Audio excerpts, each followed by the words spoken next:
तो एक महत्वना समाचार फरी एकवार मળી રહ્યા છે।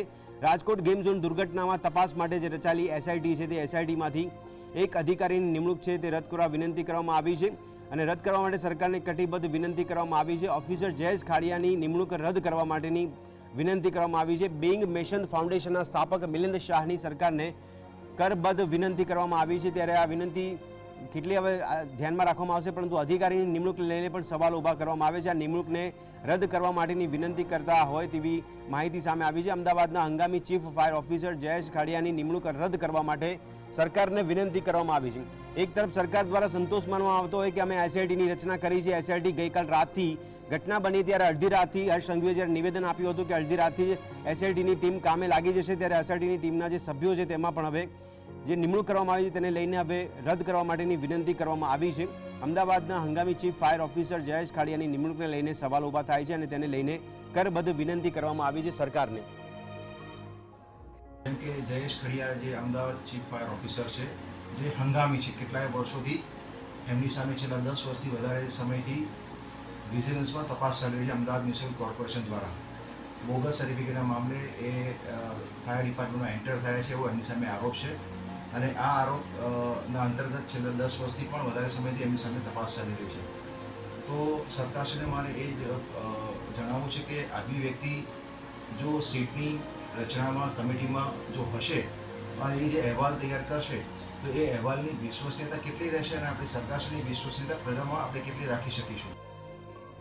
એક મહત્વના સમાચાર પર નજર કરીએ। રાજકોટ અગ્નિકાંડના એક પરિવારના 5 સભ્યો ગાયબ થયા હોવાની વિગતો સામે આવી રહી છે। એક બાજુ પરિવાર છે તે તેમના સભ્યોની ઓળખ માટેની રાહ જોઈ રહ્યું છે અને બીજી બાજુ આ પ્રકારના સમાચાર સામે આવે છે કે પ્રદીપસિંહ ચૌહાણના પરિવારના 5 સભ્યો ગાયબ છે તેવી માહિતી સામે આવી રહી છે।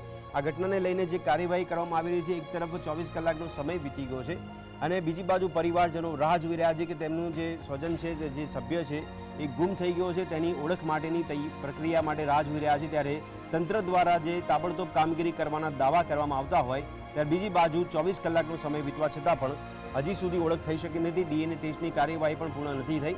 રાજકોટમાં ટીઆરપી ગેમ ઝોનમાં લાગેલી આગ મામલે એક બાદ એક ચોંકાવનારા સમાચાર સામે આવી રહ્યા છે। ત્યારે પ્રદીપસિંહ ચૌહાણના પરિવારના 8 સભ્યો ગેમ ઝોનમાં પહોંચ્યા હતા, જેમાંથી 3 સભ્યો મળ્યા છે અને 5 સભ્યો હજી સુધી નથી મળ્યા તેવી માહિતી સામે આવી છે। આ અંગે પ્રદીપસિંહ ચૌહાણે કહ્યું કે આ ઘટનામાં જે કોઈ પણ જવાબદાર છે તેને સખતમાં સખત સજા થવી જોઈએ। વધુમાં તેમણે એ પણ કહ્યું હતું કે મારે સરકારી સહાય નથી જોઈતી, મેં મારું બધું જ ગુમાવી દીધું છે। તેમણે કહ્યું કે ગુનેગારોને સજા થયા પહેલાં જામીન મળશે તો તેમને જાનથી મારી નાખીશ। આવું નિવેદન એક રોષ સાથે કરવામાં આવ્યું છે। આ એક નિવેદન નહીં, માત્ર આ એક બાપની વેદના છે। આ વેદના છલકાઈ રહી છે કે જો જામીન આપવામાં આવ્યા તો હું તેને મારી નાખીશ। આ પ્રકારનો શબ્દ પ્રયોગ પરિવારના મોભી દ્વારા કરવામાં આવ્યો છે। મારે કોઈ સરકારી સહાય જોતી નથી। મીડિયાની હાજરીમાં મને જે સરકારી સહાય મળશે, જેને જરૂરિયાત છે એનું આપી દઈશ। બીજું, જો આ લોકો એક જાતની એને સજા પડી કે એ લોકોને ફાંસીની કે 100 કોઈ પણ એને સજા પડી, સજા પહેલાં જો એના જામીન મંજૂર થયા તો હું બધાને મારી નાખીશ।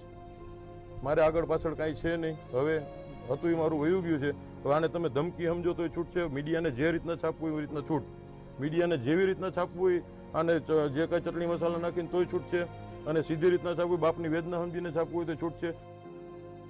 એના બીજા જે અમારા 3 ફેમિલી મેમ્બર ફોન આવ્યો કે આવી રીતના શોર્ટ સર્કિટ કે આગ લાગી છે અને ઉપર બધા ભડાકા ધુવાણાને એવું થાય છે, પણ કોઈ કાંઈ ફાયર બ્રિગેડ કે કાંઈ આવ્યું નથી અને આ લોકો કોઈ અહીંયાથી કાંઈ જવાબ દેતા નથી। 20-25 જણા હતા, એમાંથી લોકો દરવાજા બંધ કરી નીકળી ગયા। મારા સાઢુભાઈ ને એમના સાડા બે નીચે હતા, એ બચાવવા માટે ઉપર ગયા, આ લોકોએ પાછળથી દરવાજો બંધ કરી દીધો કાચનો। એ વિડીયોમાં આવે છે, એ ઇન્સ્ટામાં કોઈ રીલમાં જોયો છે મેં, અને એ પછી નીચે નથી ઉતરી ગયા।